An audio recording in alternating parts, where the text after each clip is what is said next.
दूसरा हो गया हमारा, क्या हो गया, कॉमन इमीटर। तो अगर पहला वाला अगर तुम समझ गया तो सेकंड वाला में कुछ चेंज होगा। क्या क्या चेंज होता है, तो चेंज होगा वो हम बताए थे जो, तो ये चेंज नहीं होगा। क्या होगा, इनपुट टर्मिनल चेंज होगा, आउटपुट टर्मिनल चेंज होगा। तो इनपुट आउटपुट चेंज होगा तो गेन भी चेंज हो जाएगा। तो वोल्टेज गेन चेंज हो जाएगा, पावर गेन हो जाएगा, करंट गेन चेंज होगा। अब क्या हो गया, उसका कन्फिग अलग बता, स्ट्रक्चर अलग है, तो इनपुट रेसिस्टेंस भी अलग हो जाएगा, आउटपुट रेसिस्टेंस भी अलग होगा। और एक होता है फेज एंगल, एंगल कितना का बनेगा। तो देखो कॉमन इमीटर में एंगल जो हो जाता है 180 डिग्री का बनता है, वो बता रहे हैं। तो क्या होता है कि कॉमन इमीटर होता है, इमीटर, तो इसमें इमीटर कॉमन होगा। तो हम बताए थे क्या कि अगर हमको देखना है कि किस तरह का कॉन्फ़िगरेशन है, तो उसके लिए हम क्या करेंगे, इनपुट कहां पर ले रहे हैं, आउटपुट कहां पर ले रहे हैं, वो देखेंगे। जो बचा हुआ है वो कॉमन कहलाएगा। अब चलते हैं कॉमन इमीटर। तो देखो कॉमन इमीटर कहने का मतलब क्या हो गया, इमीटर वाला कॉमन हो गया। तो हम बनाते थे एनपीएन, तो एक साइड में इमीटर, पतला वाला बेस, और जो चौड़ा वाला क्या रहता था, कलेक्टर रहता था। तो इमीटर, इमीटर को क्या किए, कॉमन ले लिए। ये देखो इनपुट के साथ भी जुड़ा हुआ है, इनपुट में सप्लाई दिए, आउटपुट में भी दिए हैं, तो आउटपुट वाला के साथ जुड़ा हुआ है, इसलिए इसको बोले हैं कॉमन इमीटर। अगर एनपीएन है तो एनपीएन का पहचान क्या है कि इमीटर से करंट बाहर की तरफ निकलेगा, इमीटर से करंट बाहर की तरफ निकलेगा, तो उसको एनपीएन बोलेंगे। तो एनपीएन ये बना दिए यहाँ पर, ये ऐसे दिखा दिए। फिर क्या होगा, अगर पीएनपी होगा तो इमीटर से करंट अंदर जाएगा, बस यही चेंज होगा। तो टोटल करंट क्या हो जाता है, आई बराबर आईसी प्लस आईबी। अगर इमीटर से करंट अंदर जाएगा तो कलेक्टर और बेस से क्या होगा, बाहर की तरफ निकलेगा। और अगर इमीटर से करंट बाहर की तरफ जा रहा है, मींस कलेक्टर और बेस से करंट अंदर की तरफ जाएगा, क्योंकि केसीएल फॉलो कर रहा है, केसीएल जो बताए। तो कॉमन इमीटर में इमीटर कॉमन हो गया, इनपुट लिए बेस, आउटपुट लिए कलेक्टर के पास। तब इसमें ये जो पॉइंट है ये जरूर नोट कर लेना भेजेंगे तो फेज एंगल हम क्या बोले, इसमें 180 डिग्री रहेगा। 180 डिग्री फेज एंगल कहने का मतलब क्या है कि अगर हम साइन भेजेंगे, अगर देखो फेज एंगल 0 डिग्री बोलो या 360 डिग्री, दोनों कहने का मतलब सेम। क्योंकि अगर हम लोग कोऑर्डिनेट पढ़ा होगा तुम लोग, तो कोऑर्डिनेट में क्या होता है, हाँ चलो रुको हम बता रहे हैं। कोऑर्डिनेट में क्या होता है, 4 क्वाड्रेंट रहता है, एक first quadrant, second, third, fourth. First में 90 डिग्री वाला, दूसरा में 180 तक पहुंचा, तीसरा में 220 और थर्ड में पहुंचा 360। यानी 360 अगर रिवॉल्व करते हैं, घूमते हैं, तो फिर से हम ओरिजिनल पोजीशन पर हम पहुंच जाते हैं। तो इसलिए हम बोलते हैं कि 0 डिग्री बोलो या 360 डिग्री बोलो, means same. X axis positive वाला जो एक्स एक्सिस है उसको क्या बोलते हैं, 0 डिग्री या 360 डिग्री। यानी फेज एंगल 0 डिग्री है, 360 डिग्री है, तो उस केस में साइन क्या होगा, सेम होगा। तो साइन ओमेगा टी दिए तो साइन ओमेगा टी का ओमेगा टी ही रहेगा।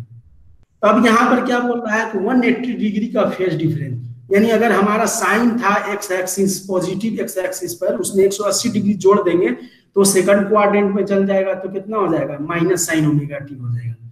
मीन्स या ऐसे भी मैथमेटिकल अगर बोलोगे तो साइन ओमेगा टी था हमारा इनपुट में, आउटपुट में आया तो कितना फेज हो गया, 180 डिग्री।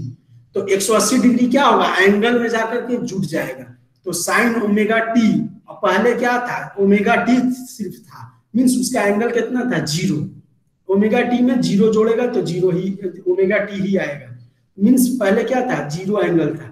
अभी कितना बोल रहा है, 180, तो ओमेगा टी में कितना जोड़ देंगे, 180। तो पढ़ा होगा साइन थीटा प्लस 180 क्या होता, माइनस साइन थीटा। यानी साइन में अगर 180 जोड़ देंगे तो वो क्या हो जाएगा, माइनस साइन थीटा हो जाएगा। यानी हमारा अब क्या होगा, वेवफॉर्म साइन ओमेगा टी दे रहे थे, तो हमारा आउटपुट जो मिल रहा है minus sine omega T. Means अगर हम न्यूमेरिकली देखेंगे तो पहले क्या था, साइन प्लस था, अब क्या हो गया, साइन माइनस हो गया। अब अगर हम ऐसे ग्राफिकल देखेंगे, मींस हम अगर देंगे पहले पॉजिटिव वाला, यानी एक्स एक्सिस के ऊपर वाला देंगे तो आउटपुट क्या मिलेगा, एक्स एक्सिस के नीचे वाला, मींस हमारा एंगल कितना बनेगा, 180। तो हम क्या बोल रहे हैं कि अगर पॉजिटिव हाफ देंगे, यानी एक्स एक्सिस के ऊपर वाला, तो हमको आउटपुट में क्या मिलेगा, एक्स एक्सिस के नीचे वाला। तो इसी को बोलते हैं फेज एंगल 180 डिग्री।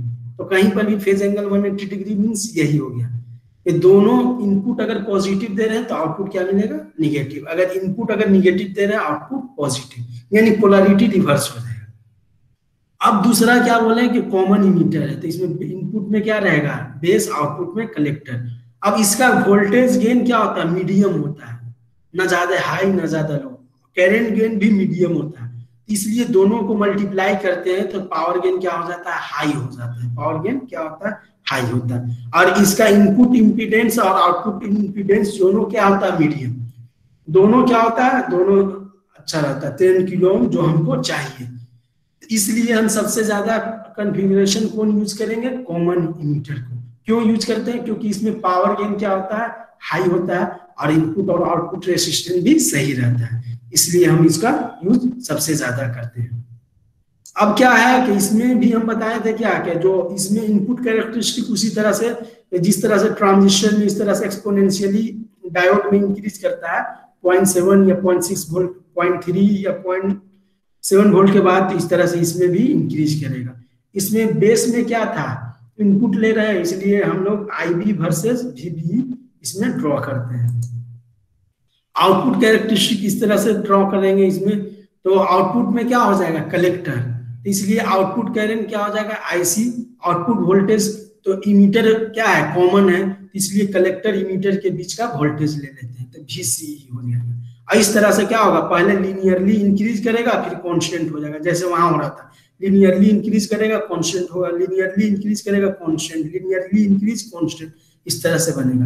हम क्या बताए थे कि जो एक्स एक्सिस के नजदीक वाला रीजन रहेगा, यहाँ जहां पर करंट क्या होगा, फ्लो नहीं करेगा, IC का वैल्यू क्या होगा, 0 के अप्रोक्स होगा, तो उसको क्या बोलेंगे, कट ऑफ रीजन। इसको कट ऑफ रीजन, इस केस में आउटपुट करंट फ्लो नहीं करता, या फ्लो करता है तो वेरी स्मॉल अमाउंट, जिसको हम लोग आइडियली क्या कर सकते हैं, नेग्लेक्ट कर सकते हैं।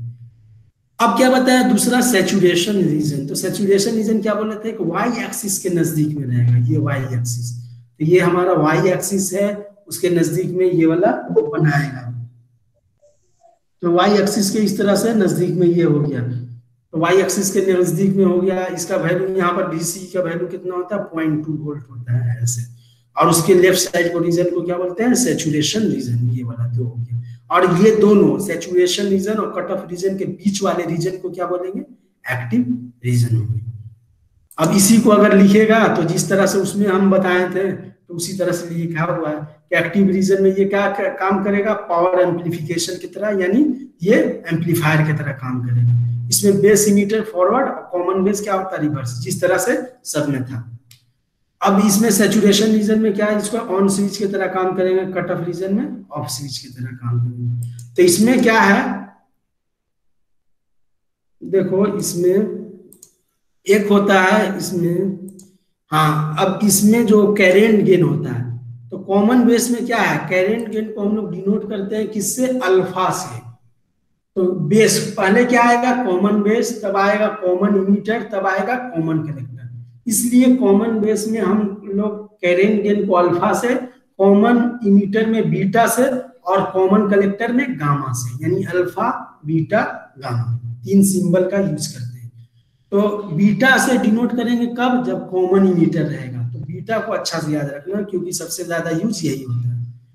इसका यूज इसलिए करते हैं क्योंकि इसमें करंट गेन क्या होता है, हाई रहता है, इनपुट रेसिस्टेंस आउटपुट रेसिस्टेंस सही रहता है, और पावर गेन भी हाई रहता है। इसमें क्या होगा, हम क्या बोलेंगे, DC केस में क्या था कि output current by input current हो जाएगा। तो आउटपुट में करंट क्या था, IC, इनपुट में करंट क्या था, IB, तो IC बाय IB क्या हो गया, DC के केस में ये बीटा का वैल्यू हो जाएगा। AC के केस में क्या हम बोल लेते हैं कि चेंज लेते हैं, चेंज या स्लोप से निकालते हैं। AC के केस में कहां से निकालते हैं, स्लोप जो होता है उससे निकालते हैं। तो स्लोप क्या होता है, dy बाय dx, यानी change in y by change in x। उसी को अगर लिखते हैं तो यहाँ पर AC मोड में क्या लिखते हैं, तो AC मोड में गेन, गेन कहने का मतलब आउटपुट वाला चेंज होगा, तब नीचे में क्या होगा, इनपुट वाला चेंज होगा। तो आउटपुट में क्या है, कलेक्टर, तो इसलिए change in output collect, change in collector current by change in base current होता है। तो इसी को क्या बोलते हैं, AC केस का बोलते हैं कि AC केस में ये बीटा का वैल्यू है, गेन का वैल्यू है। अब ये बीटा अल्फा के बीच में ये नीचे में रिलेशन दिया हुआ है, ये रिलेशन भी लिख देना, ये वाला। तो बीटा बीटा और अल्फा में क्या होता है रिलेशन, बीटा बराबर हो जाता है अल्फा अपॉन 1 माइनस अल्फा। ये कैसे आता है, ये यहाँ पर दिखाया हुआ। तो ये पूरा रिलेशन कैसे आया वो याद करने का जरूरत नहीं, ये वाला सिर्फ याद करने का इसमें जरूरत है। Beta is equal to alpha upon 1 minus alpha. अगर अल्फा दिया हुआ है, कॉमन बेस का गेन दिया हुआ है, कॉमन इमीटर का पूछ रहा है, तो इसको निकालने के लिए ये वाला रिलेशन यूज करते हैं। अब एक चीज यहाँ पर हम मेंशन नहीं किया हुआ है, तो वो लिख लेना तुम लोग अगर है कहीं पर कॉपी तो। बीटा का वैल्यू 50 टू 500 के बीच में होता है उसका, या कहीं कहीं पर बुक में दिया रहता है 20 टू 200 के बीच में। तो यानी बीटा का वैल्यू क्या होगा, 50 टू 500 के बीच में रहेगा, यानी उसका बीटा यानी कैरियर गेन क्या होता है, हाई होता है। इसका तीसरा क्या